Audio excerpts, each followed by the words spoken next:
NBA star Ja Morant looks like he's going to avoid any criminal charges from the Colorado Police Department in the locality where he was at a nightclub and apparently had shown a firearm on his Instagram live feed.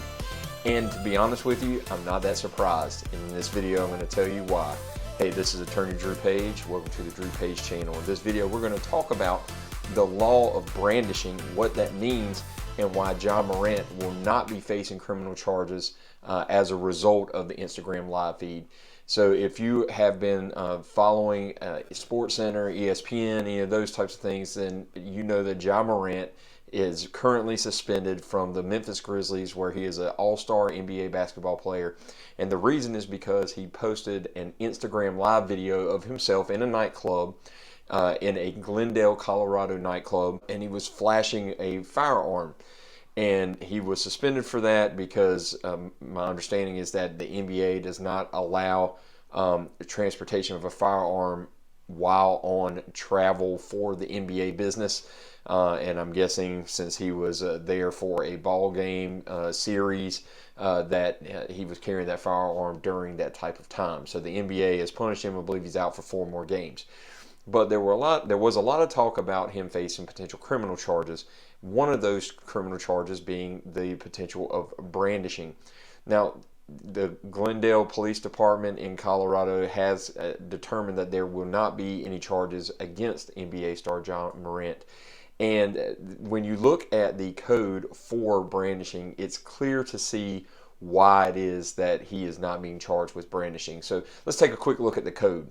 CRS code 18-12-106 says that a person commits a class 2 misdemeanor if A, he knowingly and unlawfully aims a firearm at another person, B, recklessly or with criminal negligence discharges a firearm, or C, he knowingly sets a loaded gun, trap, or device designed to cause an explosion upon being tripped or approached and leaves it unattended by a competent person immediately present, or D, the person has in his or her possession a firearm while the person is under the influence of intoxicating liquor or of a controlled substance. Based on the video, there is absolutely no evidence that he was pointing the firearm at someone specifically in the nightclub, so A is out.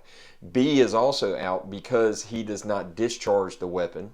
And C is out because he has not left that loaded gun in such a way as to kind of trap or cause someone to cause an explosion of the firearm.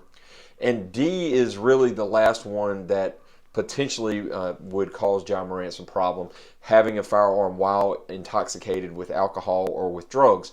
But here's the problem. You can't clearly determine with only seeing what's going on a screen whether a person is just being wild, crazy, has weird movements, to determine that someone is under the influence of drugs or alcohol.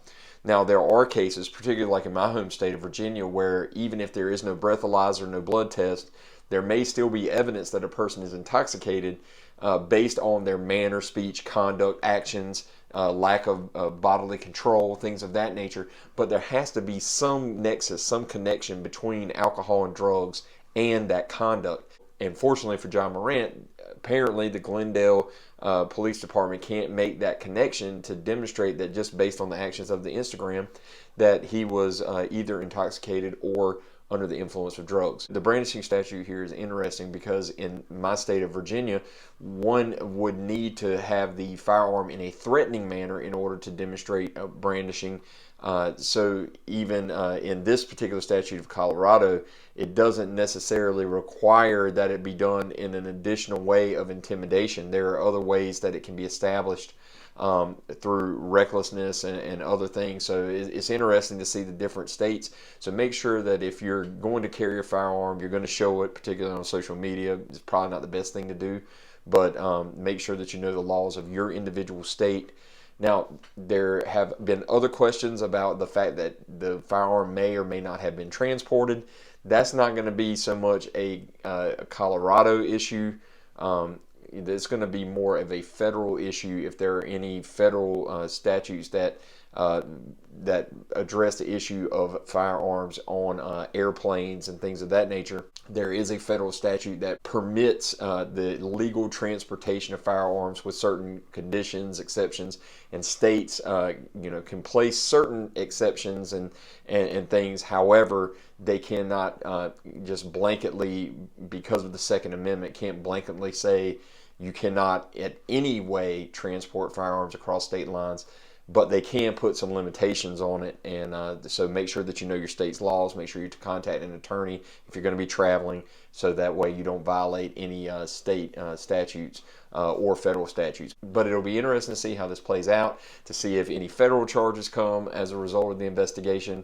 My guess is there probably won't be, but he's certainly, losing money through the suspensions of his basketball games. And maybe this is a good wake-up call for him, and maybe for us as well, not to do stupid things on social media. Anyway, I hope you found this video helpful. If you did, please like the video, subscribe to the channel, hit the notification bell, and until next time, stay tuned.